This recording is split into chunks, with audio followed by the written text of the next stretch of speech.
Deux frères, liés par le sang, mais séparés par une jalousie meurtrière. Ils ont grandi ensemble, partageant les mêmes rêves, jusqu'au jour où l'un décide de trahir l'autre. Le milliardaire adoré par tous est enterré vivant par son propre frère, celui qu'il aimait le plus. Que feriez-vous si la personne en qui vous aviez placé toute votre confiance était aussi celle qui vous condamnait à la mort? Abonnez-vous et dites-moi en commentaire, dans quel pays regardez-vous cette vidéo? Nathan et Elias naquirent dans une famille modeste, au cœur d'un petit village entouré de collines et de champs fertiles. Leur maison était simple, faite de terre et de bois, mais remplie de chaleur et de rire. Dès leurs premiers pas, les deux frères devinrent inséparables. On les voyait courir pieds nus dans les sentiers poussiéreux, grimper aux manguiers pour cueillir les fruits les plus mûrs, ou plonger dans la rivière pour échapper à la chaleur écrasante. Leur complicité était telle que les anciens du village disaient souvent « Ces deux-là sont comme les doigts d'une même main ». Nathan, l'aîné, avait un tempérament calme et réfléchi. Il observait beaucoup, parlait peu, mais ses gestes étaient toujours empreints de bonté. Il rêvait de bâtir un avenir solide pour leur famille, d'aider les pauvres et de créer des entreprises qui donneraient du travail à des milliers de personnes. Elias, lui, était plus impulsif, toujours en quête d'aventure, attiré par l'inconnu et les défis. Là où Nathan cherchait la sagesse, Elias cherchait l'excitation et la gloire. Le soir, autour du feu, ils s'asseyaient côte à côte pour écouter les histoires racontées par les anciens. Nathan s'imaginait bâtir des écoles, des hôpitaux, et offrir une vie meilleure à ceux qui souffraient. Elias, lui, s'imaginait riche et puissant, voyageant dans les grandes villes et vivant dans des palais. Malgré leurs différences, leur lien était solide. Quand Nathan tombait malade, Elias restait à son chevet, refusant de le laisser seul. Quand Elias se faisait punir pour une bêtise, Nathan prenait sa défense, quitte à recevoir lui aussi des reproches. Ensemble, ils partageaient la faim, les rires, les secrets et les espoirs. Cette fraternité devint une légende locale. Les habitants voyaient en eux l'image de la loyauté parfaite, deux enfants pauvres, mais riches d'un lien indestructible. Personne n'imaginait alors que ce lien, forgé dans l'innocence et la confiance, serait un jour brisé. Les années passent, et Nathan, grâce à son intelligence et sa persévérance, quitte le village pour poursuivre ses études en ville. Il travaille sans relâche, enchaîne les petits emplois pour financer ses cours, et se forge une réputation d'homme sérieux et visionnaire. Elias, son frère cadet, reste auprès de lui, profitant de son soutien et de sa protection. Avec le temps, Nathan fonde une petite entreprise de commerce agricole. Ce qui commence par quelques camions de distribution devient bientôt un empire. Ses idées novatrices, son sens des affaires et sa capacité à inspirer les autres le propulsent au sommet. En quelques années, il devient l'un des hommes les plus riches du pays, un milliardaire respecté et admiré. Nathan ne garde pas sa fortune pour lui seul. Fidèle à ses rêves d'enfance, il construit des écoles, des hôpitaux, et finance des projets pour améliorer la vie des plus pauvres. Les habitants le voient comme un bienfaiteur, un homme qui n'a jamais oublié ses racines. Elias, lui, profite de cette ascension. Nathan lui confie des responsabilités, lui offre des postes de direction et lui donne accès à un monde de luxe qu'il n'aurait jamais connu seul. Mais au fond de lui, Elias ne supporte pas de rester dans l'ombre de son frère. Chaque fois que Nathan est acclamé, Elias ressent une brûlure intérieure, la jalousie. Un soir, lors d'une grande cérémonie où Nathan est honoré pour ses œuvres philanthropiques, Elias observe la foule qui l'applaudit. Il pense « Tout le monde le célèbre, et moi, je ne suis qu'un second rôle. » Ce sentiment grandit jour après jour. Tandis que Nathan bâtit un empire de respect et de générosité, Elias nourrit en silence une ambition plus sombre, prendre sa place, coûte que coûte.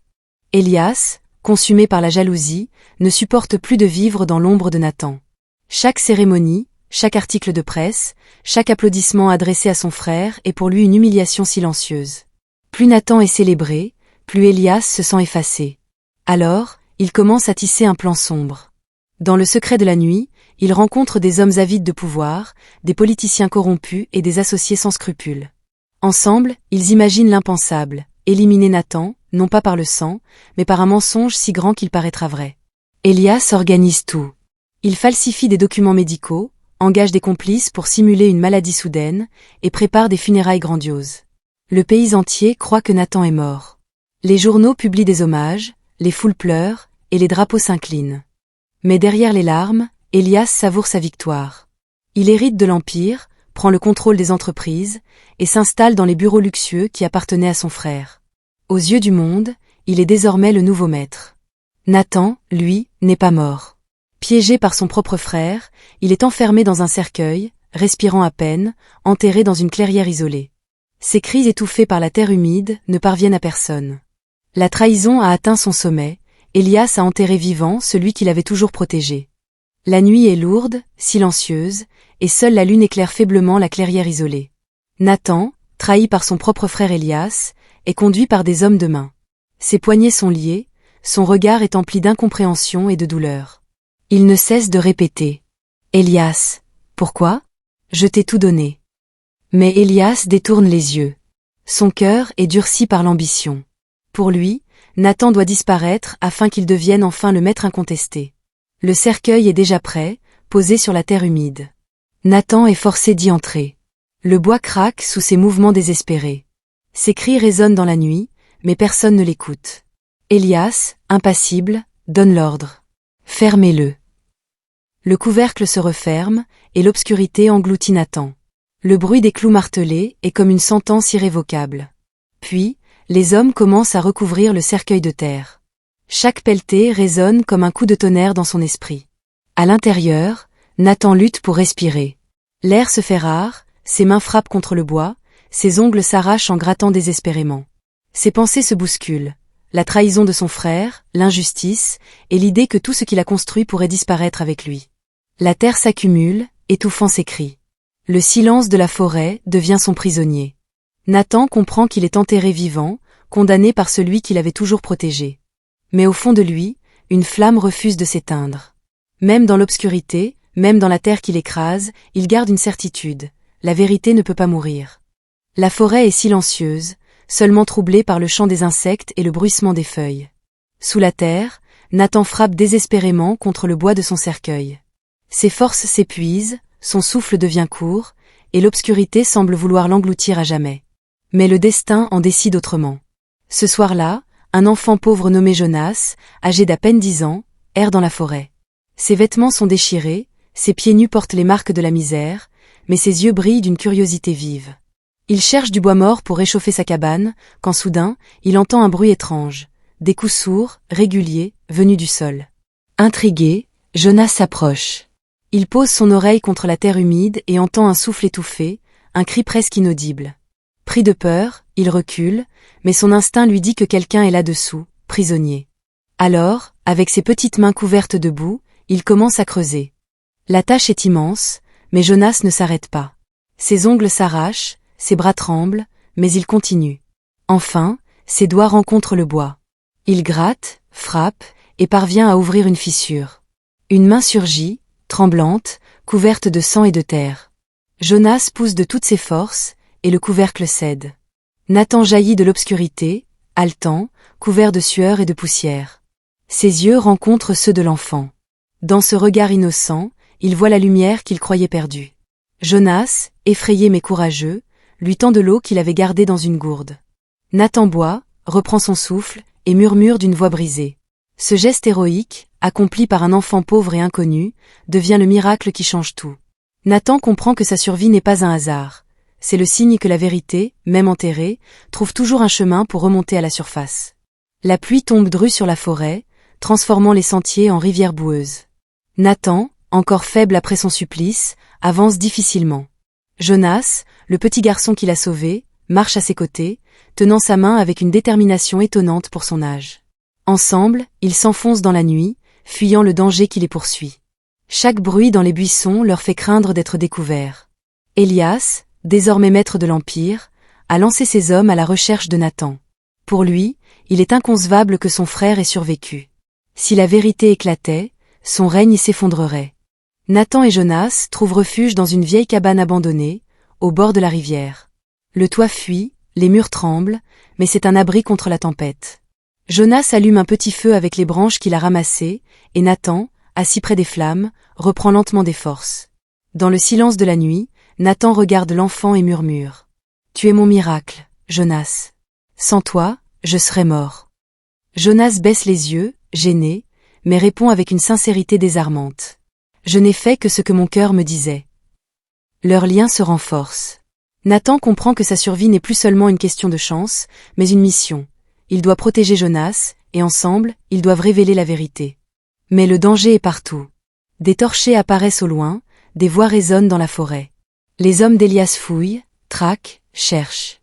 Nathan serre la main de Jonas et dit d'une voix ferme. Nous devons partir, maintenant. Sous la pluie battante, ils reprennent leur fuite. La nuit devient leur allié, la rivière leur chemin, et l'espoir leur seule lumière. Nathan et Jonas, toujours en fuite, trouvent refuge chez une vieille femme courageuse nommée Mariam. Sa maison de terre, modeste mais solide, devient leur sanctuaire. Mariam connaît la douleur de la trahison. Son fils a été victime de la corruption des puissants. Elle décide donc de protéger Nathan, malgré les risques. Dans une pièce poussiéreuse, Nathan découvre une vieille malle remplie de documents. Ce sont des papiers oubliés, des contrats, des enregistrements, des lettres compromettantes. Mariam explique que son fils, autrefois employé dans l'entreprise de Nathan, avait rassemblé ses preuves avant de disparaître mystérieusement. Nathan lit avec attention. Chaque page révèle l'ampleur de la corruption. Élias a vendu des terres à des étrangers, détourné des fonds, et signé des accords secrets avec des politiciens véreux. Les preuves sont accablantes. Elles ne montrent pas seulement la trahison d'un frère, mais un réseau entier de mensonges et de manipulations. Jonas, assis près de lui, observe avec des yeux grands ouverts. L'enfant comprend que ces papiers sont plus dangereux que des armes. Nathan lui dit d'une voix grave. Ces preuves peuvent faire tomber Élias, mais elles peuvent aussi nous coûter la vie. La tension est palpable. Nathan sait qu'il détient désormais le pouvoir de renverser son frère. Mais il sait aussi que s'il agit trop vite, Jonas et Mariam seront en danger. La vérité est une arme, mais une arme qu'il doit manier avec prudence. Ce soir-là, Nathan ne dort pas. Il reste éveillé, les documents étalés devant lui, réfléchissant à la manière de révéler la vérité sans sacrifier ceux qui l'ont sauvé. Dans son cœur, il sent que l'heure approche. Bientôt, le face-à-face avec Élias sera inévitable. Le moment de vérité arrive.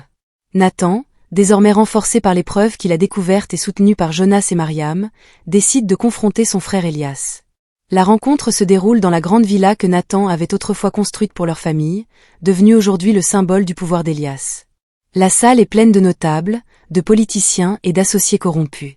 Élias, vêtu d'un costume luxueux, trône au centre, sûr de lui. Mais lorsque Nathan apparaît, vivant, debout, les murmures s'élèvent. Les regards se figent. L'homme que tous croyaient mort est là, devant eux. Élias pâlit, mais tente de garder son assurance. Tu n'aurais jamais dû revenir, Nathan. Nathan avance calmement, ses yeux brûlants de détermination. C'est toi qui es fini. Mais la vérité est plus forte que tes mensonges. Jonas, courageux malgré son jeune âge, s'avance à son tour. Sa voix tremble, mais ses mots sont clairs. J'ai vu ce qu'il a fait. J'ai entendu vos hommes. Nathan n'était pas mort. C'est moi qui l'ai sauvé. La foule est choquée. Les preuves que Nathan apporte, contrats, enregistrements, témoignages, sont brandis devant tous. Les alliés d'Élias se regardent, hésitent, certains commencent à se détourner de lui. Élias, acculé, perd son masque. Sa voix devient rageuse. Tu crois que ces gens vont te croire? Tu crois que tu peux me prendre ce que j'ai construit? Nathan répond avec calme, mais une force implacable. Ce que tu as construit n'est qu'un empire de mensonges. Et ce soir, il s'effondre. Le face-à-face est intense, presque irréel. Deux frères, autrefois unis par le sang, se retrouvent ennemis devant le monde. L'un défend la vérité, l'autre s'accroche désespérément à ses illusions. La salle est en effervescence. Les documents brandis par Nathan circulent de main en main, les murmures se transforment en cris. Les notables, les politiciens et les investisseurs présents découvrent avec stupeur l'ampleur de la corruption orchestrée par Élias. Les preuves sont irréfutables, contrats falsifiés, ventes illégales de terres, détournements de fonds, enregistrements compromettants. Élias, blême, tente de se défendre.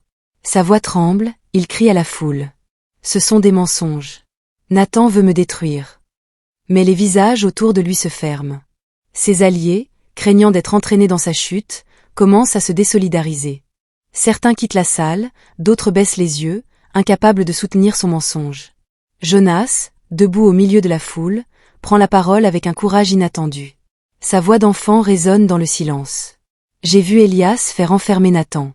J'ai entendu ces hommes dire qu'il devait disparaître. J'ai creusé de mes mains pour le sauver. Un frisson parcourt l'assemblée. L'innocence de Jonas rend le témoignage incontestable. Mariam, la vieille femme, confirme à son tour avoir caché Nathan et vu les preuves.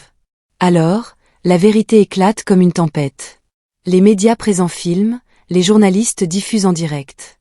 Le pays entier découvre que Nathan, le milliardaire philanthrope, n'était pas mort, mais enterré vivant par son propre frère. La foule se retourne contre Elias. Les cris fusent. Les forces de l'ordre, alertées, interviennent. Elias est arrêté sous les yeux de tous, son empire s'effondre en un instant. Nathan, lui, est porté en triomphe par les habitants. Les larmes coulent, les chants s'élèvent, le juste est revenu, la vérité a vaincu. Ce jour-là, le pays comprend que même enterré sous la terre et les mensonges, la vérité finit toujours par remonter à la surface. Le pays entier est bouleversé. La vérité a éclaté au grand jour. Nathan, le milliardaire philanthrope, n'était pas mort. Il avait été trahi par son propre frère Elias, enterré vivant pour que l'empire tombe entre des mains corrompues. Mais grâce au courage d'un enfant pauvre, Jonas, et à la fidélité de Mariam, la vérité a survécu. Elias, désormais déchu, est jugé devant tous. Ses alliés l'abandonnent, ses richesses s'évaporent, et son nom devient synonyme de honte. Lui qui rêvait de gloire et de pouvoir ne récolte que solitude et mépris. Nathan, lui, retrouve son empire. Mais il n'est plus le même homme. L'expérience de la mort, la trahison de son frère, et le miracle de sa survie l'ont transformé. Il comprend que la véritable richesse ne réside pas dans les milliards, mais dans la loyauté, la vérité et le courage des humbles.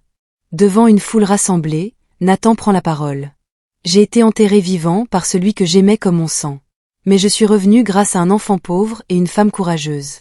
Retenez ceci, la vérité peut être étouffée, mais jamais détruite. Elle finit toujours par remonter à la surface.